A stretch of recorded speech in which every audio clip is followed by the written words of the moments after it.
নমস্কার, সবাই কেমন আছেন? আশা করি অনেক অনেক ভালো আছেন ও আপনাদের পোষা পাখিগুলিও অনেক ভালো আছে। তো আজকে আমি আপনাদের দেখাবো আমার কাছে 5 পেয়ার ফিঞ্চ পাখি আছে।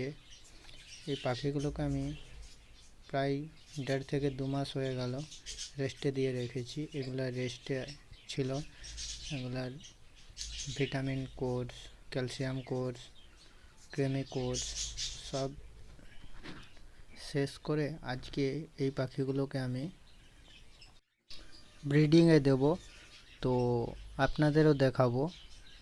তো আমার ভিডিওটা দেখতে থাকো, আর ভিডিওটি ভালো লাগলে অবশ্যই চ্যানেলটি সাবস্ক্রাইব করে পাশেই থাকবেন।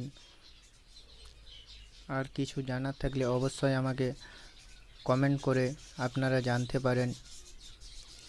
তো চলুন বন্ধুরা, আমরা এখন দেখে নিই যে আমার ব্রিডিং কেজটি কীরকম বানিয়েছি বা ক খপের আছে। চলুন আপনাদের দেখাচ্ছি। তো এই যে পাখিটি দেখতে পাচ্ছেন আপনারা, এই পাখিটি এখন আমি আমার যে ব্রিডিং কেজ বানিয়েছি বা আজকে পাখি ছাড়বো, তো এই যে ছাড়ছি এখন।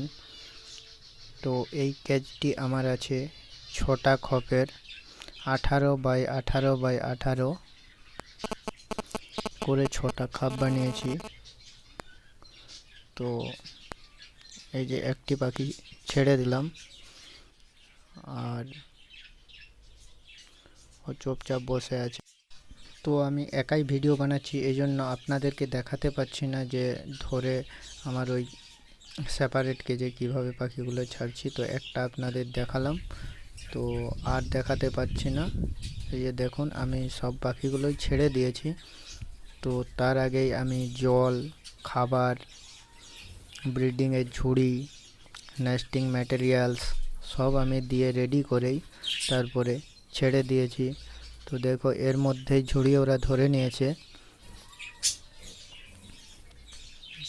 তো দেখি 5-6 দিনের মধ্যেই ওরা বাসা বানিয়ে নেবে।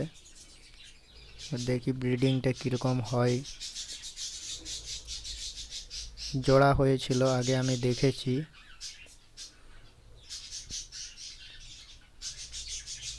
দেখতে পাচ্ছেন বন্ধুরা কত সুন্দর কেজের মধ্যে নিজেরাকে মানিয়ে নিয়েছে। তো আশা করি ব্রিডিং প্রোগ্রেস খুব ভালোই হবে।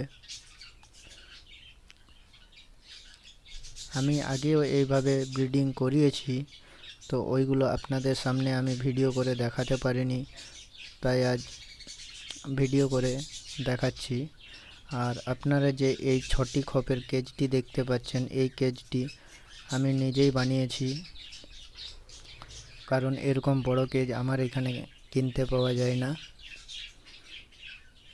তো আমি ওই তারের নেটটি দোকান থেকে এনে বাড়িতে নিজেই বানিয়েছি।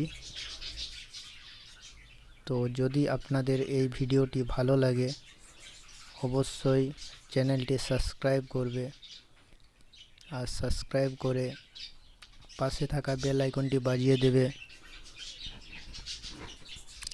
যাতে আমি কোনো ভিডিও পরবর্তীকালে আপলোড করলে আপনাদের মোবাইলে সরাসরি পৌঁছে যায়।